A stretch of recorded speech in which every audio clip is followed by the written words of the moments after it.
Testing. 1 2 3 1 2 3.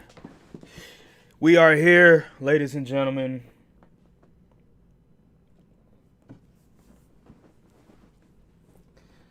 Oh boy.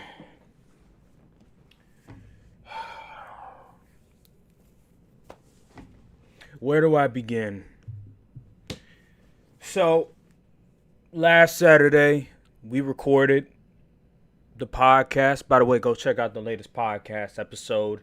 We also uploaded a couple of segments as well, so go check out those. But I talked about how frustrated I was regarding the Lakers' lack of movement, the fact that they weren't able to get DeJounte Murray. I brought up that the time is ticking, as you may have saw on the thumbnail, where I had Rob Pelinka and I had LeBron James and I had a clock in the background. So it's been 3-4 days since then. We're Wednesday right now, and it seems like nothing has changed. No free agent moves. LeBron James re-signed, but obviously 1+1 deal, player option on the second year. So it's really a 1-year deal. Two former coaches turned down the Lakers, Dwayne Casey and Terry Stotts. It's reported that Terry Stotts, we were trying to get him 3 times and he turned it down. Dwayne Casey, he decided to turn it down as well. I already mentioned that. We brought in Nate McMillan. We brought in Scott Brooks, 2 former head coaches. They're the top assistants.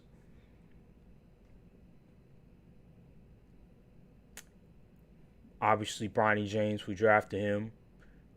We talked about Dalton Connect last week as well. We re-signed Max Christie to a team-friendly deal, 4 years. I know I just brought up Bronny James, but we just signed Bronny James to a 4-year deal. A second-round pick for $7 million. I don't know why we did that, but I guess it's because he's LeBron James' son. That's it, ladies and gentlemen. That's it. Nothing else transpired. Rob Pelinka has been atrocious ever since the NBA playoffs have ended. You couldn't have pictured something like this. This is probably the worst case. I wouldn't say worst case scenario, but it's teetering on the worst case scenario.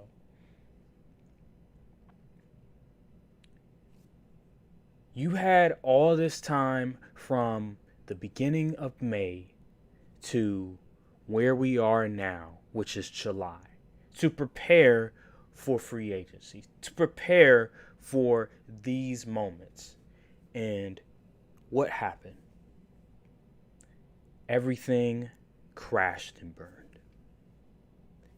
It took you a while to hire a head coach. It took you a while to just get 2 assistant coaches. You get the head coach, and then it took you, what is it, 2 weeks after to get the 2 assistant head coaches? And then when we look at free agency, you haven't made any moves.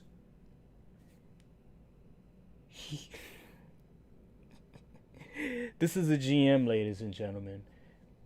For the life of me, how do you give player options to players that are so mid? Matter of fact, not even mid. They're awful. Jackson Hayes, a player option. Cam Reddish, a player option. Gabe Vincent, a player option. How do you give players that really are on the way out player options? That's incompetence, ladies and gentlemen. That is an inability to identify talent, an inability to negotiate. He keeps just handing out player options. Oh, you get a player option. Oh, you get a player option. Like, what? Player options are supposed to be for players that are actually, I don't know, decent. Like D'Angelo Russell. Okay, I understand. He gets a player option. He's a decent player. But Jackson Hayes, Cam Reddish, and what was it, Gabe Vincent, I think it was? Why are you giving them player options? And see, this is what happens. Now, you're restricted on how you can trade, right? LeBron James willingly came out and said, hey, I'll take a pay cut if you can get some quality players. What did Rob do? Nothing. Like he always does. Hands in his pockets like Darvin Ham. This organization has been atrocious since the 2020 championship. There's a reason why Magic Johnson left, because he saw the circus. I believe Magic Johnson even said that Rob Pelinka is a liar. I believe he called him out on it. I remember he went on First Take and he called him out on it. Jeannie Buss as well. She needs to be held accountable. When are you going to hold the people in power accountable? Rob Pelinka has been here since 2017. He's had one great year as the GM. One. That was when we got AD and we assembled the roster and we won the championship. That was his one great year. After that, what has he done? Everything has been a mistake. Trading for Russell Westbrook. Giving up a first-round pick and then giving up two two-way players in Kyle Kuzma and KCP and a first-round pick for Russell Westbrook. When you know that he doesn't fit in the type of style that Frank Vogel is trying to do. And then you scapegoated Frank Vogel because you had to blame somebody. You had to point fingers at somebody so you could save your job. Oh, it's not my fault. It was Frank Vogel's system. It was Frank Vogel's leadership, even though LeBron James and Anthony Davis respected Frank Vogel. Okay, you bring in Darvin Ham, right? A guy that's been an assistant for very, very many years. What does he qualify for? What is he known for? Oh, he's a player's coach. Oh, Giannis loves Darvin Ham. Oh, he's vouched for him. What happened with Milwaukee? Giannis vouched for AJ Griffin. AJ Griffin got fired after, 40 games? And now they're in purgatory. So all this player coach nonsense, I don't know what the meetings are like. I don't know what they're talking about in these meetings, but it's clearly they don't understand what they're talking about. They don't understand what a good head coach is supposed to equate to. Because if they did know, they wouldn't have hired Darvin Ham, because he's just a figurehead. He gave him false beliefs. I'm a player's coach. Oh, players can relate to me. I used to play the game. I used to play at a high level. Like, shut up. Give me some X's and O's. What exactly do you specialize with? Now, I searched up Darvin Ham, and he was known for dealing with defensive coverages. Well, did it translate in the Lakers? No. And then the staff, the assistant staff, some of the worst in the league. By far. Like, just disrespectful. The fact that you would bring in this staff with Darvin Ham. There's no wonder the Lakers were one of the worst coach teams in the NBA with that inexperience of a staff. It's just unbelievable to me. So you scapegoat Frank Vogel. You hire the wrong coach in Darvin Ham. Oh, by the way, even before we hired Frank Vogel, Tyronn Lue. You didn't want to give Tyronn Lue the number of years that he deserved for being a championship coach, for being a guy that is respected by LeBron James. A guy that outcoached even Steve Kerr. You weren't able to abide by his terms because we don't want to come across as, oh, it's LeBron is controlling the organization. This is what I'm talking about, ladies and ego, pride. This stuff right here completely destroys a team. Ego, pride. Family members getting involved. Family and friends getting involved. People, too many chefs in the kitchen. And then we have Jeannie Buss. I'm gonna circle back to Jeannie Buss. Because your problem, number one, you're one of the poorest owners. Yeah, I said poorest. I tried to be very careful with my words in the podcast. But damn it, it's not one of them days. I'm pissed off right now. You're one of the poorest owners in the NBA. Have a net worth, I think it was $500 million. And you're an owner of an NBA team. You're an owner of the Los Angeles Lakers. You're handicapping this franchise. Because you can't hire all these different positions that we need in the modern NBA, like a statistician, like all these different people that other teams that have owners that can spend money have at their disposal. You can't go over the luxury. You can't do all these different things because you don't have the money. You need to sell this team. If you can't provide everything to win, why are you the owner? Seriously, if you can't hold people accountable, not name the head coach, why are you the owner? Why? Oh, because I want to carry on the legacy from my father. Well, you won a ring. Congratulations. But it's over now. That one ring, that bubble ring, overstayed its welcome. We're trying to win another one, but you keep want to play house. You keep want to play family and friends. It's not going to work. How long are you going to allow Rob Pelinka to continue to use the legacy of Kobe Bryant to protect his job? Come on now. You fired Luke Walton, and he was a former player of the Lakers. Father went to UCLA. You fired him. Why can't you fire Rob Pelinka?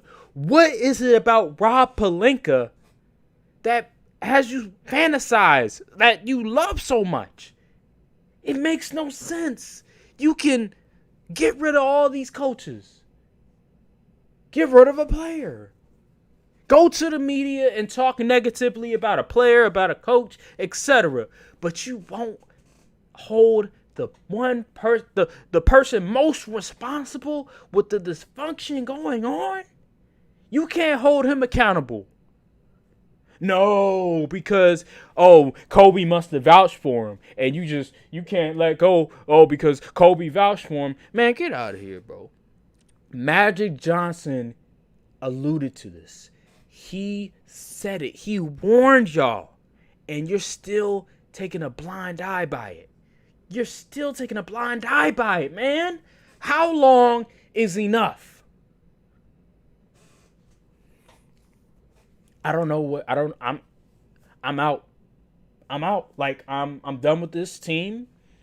I'm not confident in this front office at all. Like there's nothing that makes me confident about this front office. You have you have so many team-friendly contracts, and you can't figure out a way to trade them for a quality player in return? You have draft picks. You have capital. What is taking you so long to figure out a good trade that will help LeBron and AD compete for a championship? I just don't understand. What is the holdup? All these excuses. Oh, it's the new CBA. You should have already predicted this. You should have already had a plan in place to figure out a way to manipulate the new CBA in your favor, and you still are having trouble trying to figure it out. This is incompetence. This is just an organization that is behind in the times. They're always behind in the times. The Russell Westbrook trade. They traded for Russell Westbrook. We're living in 2020, we're in the 2020s. You need a roster now. You need to build a team. You can't just have three great players that are two of them past their prime and think that it's going to work. Like, no, we're not in 2011 anymore. We're not in 2016 anymore. You have to build a team from the ground up, and they just don't understand that. You didn't re-sign Alex Caruso. And by the way, Alex Caruso, how the hell you telling me the Bulls wouldn't allow you to get Alex Caruso on a swap for like a player or something? You telling me a Josh Giddey type of player, we don't have a player of that caliber that we could have swapped for Alex Caruso? You know, it's just stuff like that. How the hell were we not able to get Alex Caruso for that much? I'm pissed. I'm just pissed. It just seems like Rob, no matter what he does, he's behind the eight ball. He's behind in everything. While every other GM in the league is doing business, is moving around, trying to make moves, this team right here can't make any moves because Ron Pelinka put them in this position. He hurt himself. All of this, oh, it's really hard. Bitch, you're the one that put us in that position. Yeah, it's really hard because you're the one that did it. I remember, I know people are, they take Stephen A's reporting with a grain of salt, but I remember he talked about how people around the league don't like Rob Pelinka. People despise Rob Pelinka. Well, why the fuck is he the GM? Why the hell is he the GM? It was never this difficult for the Lakers to acquire players via trade. It was never this difficult. All of this Laker tax this, Laker tax that.